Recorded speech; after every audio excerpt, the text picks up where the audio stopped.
Hello everyone and welcome to a new portion of Under the Skin, a segment where I take a look at the meaning of the names that the heroic and epic weapon variants of Call of Duty World War II are named after. I'm Christopher, the video game historian, and with this episode, I'm going to take a look at a few of the weapons in Call of Duty World War II and see what their names mean or refer to. Now this episode isn't going to be very long, as the 4 weapons I'm going to be taking a look at are all named after various slang terms, but hopefully you'll enjoy it anyway.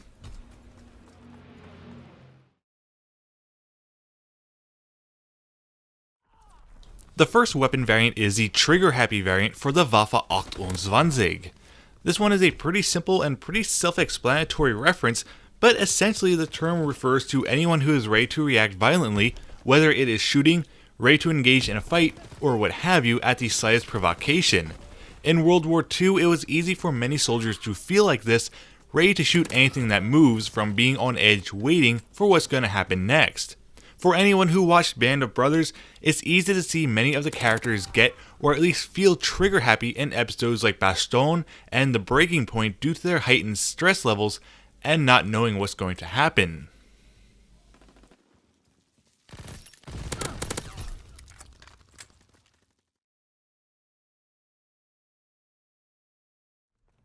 The next variant is the Serum Weapon for the Sturmgewehr 44.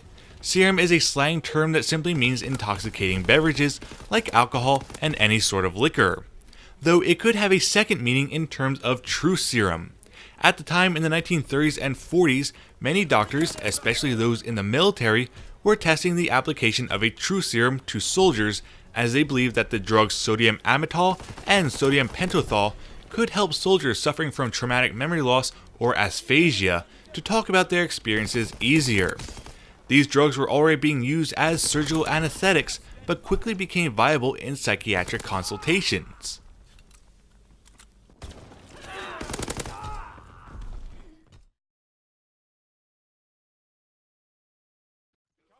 The third weapon variant is the Wilco variant that you earn at a specific social rank for the M1928 in the game. We've probably heard this in various movies and TV shows, especially when paired up with the term Roger, as in Wilco Roger or Roger Wilco. This term is simply radio code that means will comply, and is just a mashup of the words, will, co. Saying Wilco is just acknowledging that you understand and will do what is being asked.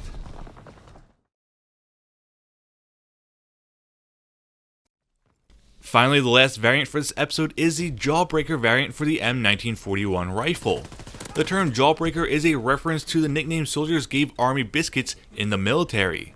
These biscuits came in the soldiers' rations, as they were not only inexpensive to supply, but they were long-lasting and easily preservable due to being made mainly of wheat and water.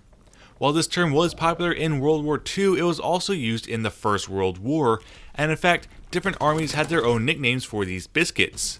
While the US preferred Jawbreaker, Australian troops in World War I called them concrete macaroons.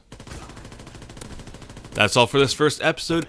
I know it was a bit short, and in fact it is probably just going to be under 4 minutes long, but I have been wanting to create an Under the Skins video for Call of Duty World War II for a little bit now.